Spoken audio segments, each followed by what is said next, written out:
पिछले 24 घंटे के अंदर देश के अंदर जो मजे हो रहे हैं ना, कौन इग्नोर करेगा उनको। YouTube वाले स्टार टीचर्स जिनको कुछ जानना ना कौड़ी, कभी ब्लैक बोर्ड लेकर कुछ एक्सप्लेनर बनाते हैं, खाली व्यूज बटोरते हैं, उटपटांग ग्रैब्स लिखते हैं। अंजना कश्यप और खान सर की लड़ाई हो गई और दूसरी जगह पे आरसीबी फिर से जीत गई। अंजना क्या कह रही है? अब कह रही है कि आजकल का तू कौड़ी का टीचर को ज्ञान नहीं है। भाई तू अपन ज्ञान अपने पास रख। कहा पीछे 18 साल से नहीं जीत पा रहे थे और अभी लगातार 2 बार जीत गए, बस इस बार दंगे ना हो।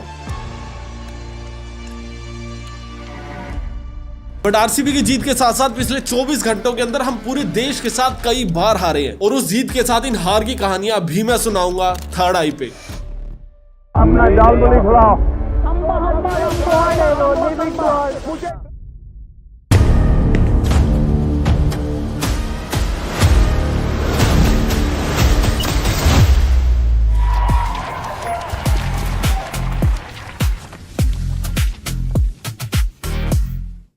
सबसे पहले एक फन कॉन्टेक्स्ट से शुरू करते हैं। जिनको नहीं पता, अंजना कश्यप ने रात को एक प्राइम टाइम किया था 29 मई 2026 को, जिसके अंदर उसने ऐसी फ्लो में बोल दिया था कि ये जो हमारे टीचर्स ऑनलाइन आके पढ़ाते हैं ना और एक्सप्लेनेशन वीडियो बनाते हैं, सारे के सारे 2 कौड़ी के लोग हैं और इनको कुछ भी नहीं आता है। YouTube वाले स्टार टीचर्स जिनको कुछ जानना ना कौड़ी, कभी ब्लैक बोर्ड लेकर कुछ एक्सप्लेनर बनाते हैं, खाली व्यूज बटोरते हैं, उटपटांग ग्रैब्स लिखते हैं। और बहुत क्लियर है कि अभिनय शर्मा या फिर खान सर जैसे टीचर्स को इसमें टारगेट किया जा रहा है और खान सर इसमें वीडियो बना के बोलते हैं कि ठीक है हमको कुछ नहीं आता, हम तुमसे पढ़ने आ रहे हैं, दिखाओ कैसे चाटते हैं। कहती है कि टीचर सबको कुछ आता जाता नहीं है, तो तुम ही पढ़ाओ, हम लोग पढ़ने आ रहे हैं, पढ़ाओ कि कैसे तलवे चाटे जाते हैं, हम लोग भी आके सीखेंगे।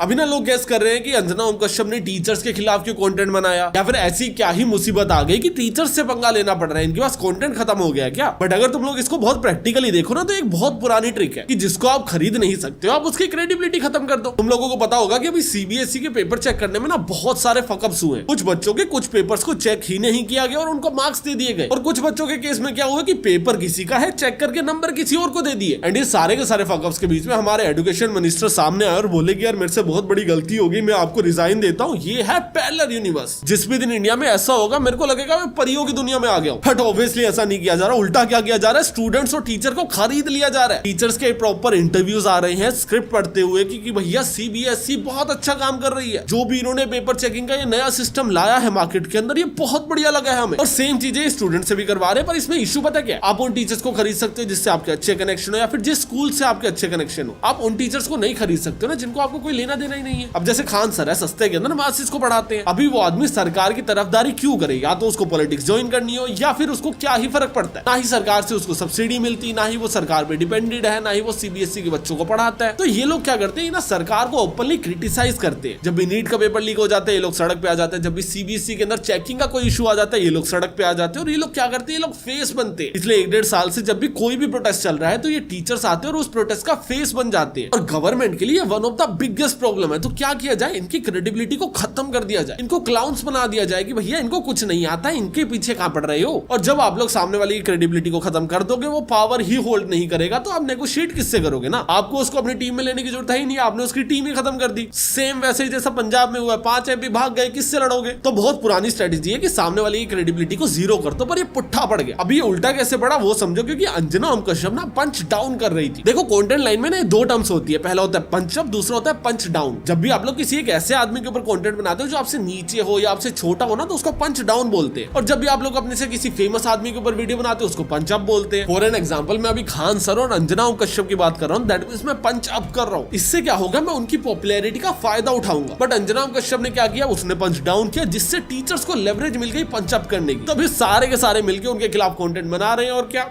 बढ़िया एक्सपोज कर रहे हैं। मतलब ऑब्वियसली अगर आप इंडियन मीडिया को एक्सपोज करने का मूड बना रहे हो और आपको 10 मिनट से ज्यादा टाइम लग रहा है अगर स्क्रिप्ट बिल्ड करने में, तो आप में प्रॉब्लम है, क्योंकि इनमें इतनी कमियां हैं, जिस दिन की खोलो उसी दिन हगा होता है। तो इनको ज्यादा सीरियसली मतलब, खान सर तेज आदमी अपने आप देख लेंगे। बट जो चीज हम सबको कलेक्टिवली देखना चाहिए वो है इस वीडियो का प्राइम टाइम स्पॉट।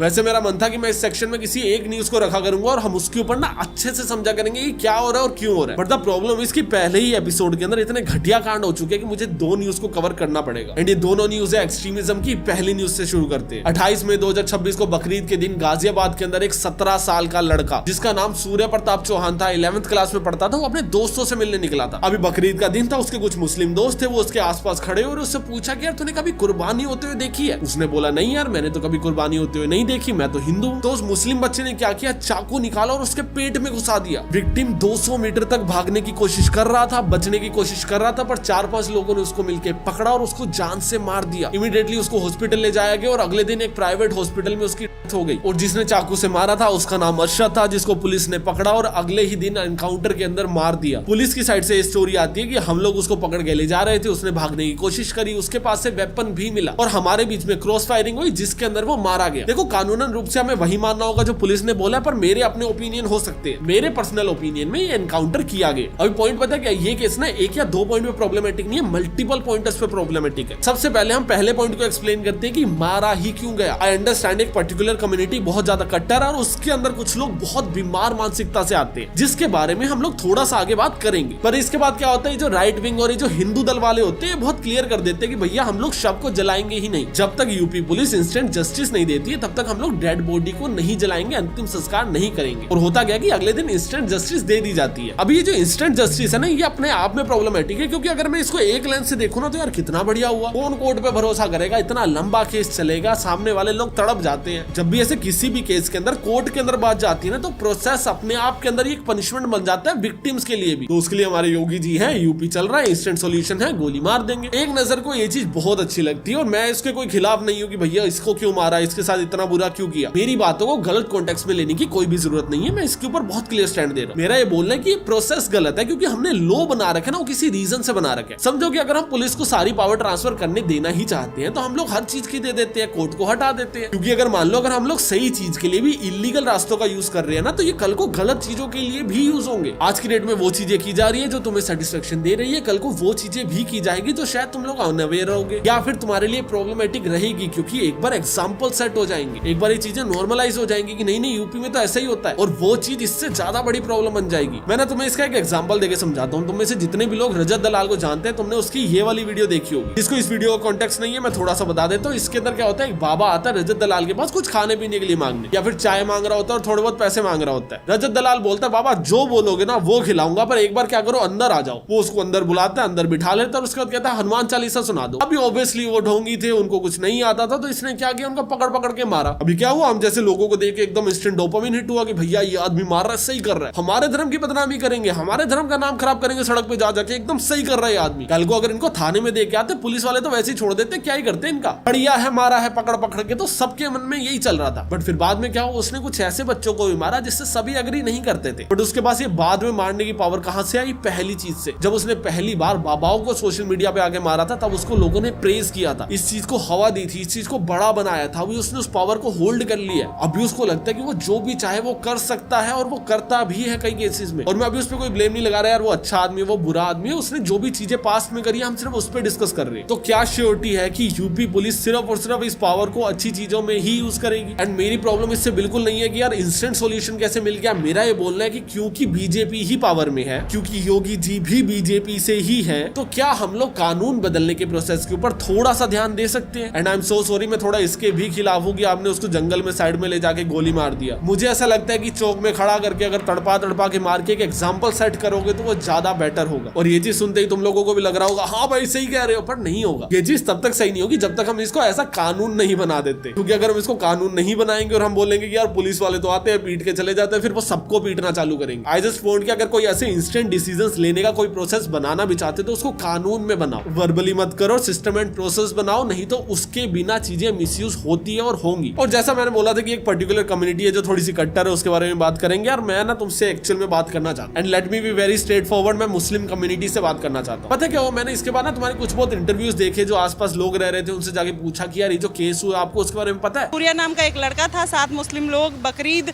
पे ले जाते हैं ईद मनाने के लिए, चाकू घोंप के मार देते हैं। क्या कहेंगे आपके खोड़ा की, आपके मोहल्ले की? ऐसे कई आज से पहले भी हुआ ऐसा काम कोई? जैसे कि आप आज हुआ तो उस पे क्या नहीं, ऐसा कुछ नहीं है जैसे कि आप झूठ बोल रहे हैं सर। लोग बोलते हैं हाँ भाई हमको पता है बहुत बुरा हुआ है, एकदम से ऐसे गोली मार के थोड़ी मारना चाहिए था। तो इंटरव्यू में पूछते कि ठीक है यार गोली मार के गलत हुआ, मान लिया, जो उसने मारा था उसके ऊपर आपका क्या ओपिनियन है? कहते हैं भाई वो हमें नहीं पता, वो तो अल्लाह जाने, अल्लाह को पता है। तो जो गोली मारी है ये भी अल्लाह को पता होगा। पॉइंट ये नहीं है कि सारी की सारी मुस्लिम कम्युनिटी हिंदुओं के खिलाफ है। पॉइंट ये है कि जब भी ऐसा कुछ भी होता है ना, मैं कभी नहीं देखता सोशल मीडिया के अंदर कि मुस्लिम कम्युनिटी स्टैंड ले रही है। इसको ना एक एग्जांपल से समझो, देश के अंदर जब भी कभी भी होता है ना, तुमने कभी भी देखा है कि सिर्फ लड़कियां स्टैंड कर रही हैं? लड़के भी स्टैंड करते हैं, लड़के भी मोमबत्तियां जलाते हैं, लड़के भी आंदोलन करते हैं। क्यों? ये चीज शो करने के लिए कि वो हैवान और हमारी जात में फर्क है। ये चीज शो करने के लिए कि हम वो नहीं है और हम इसके खिलाफ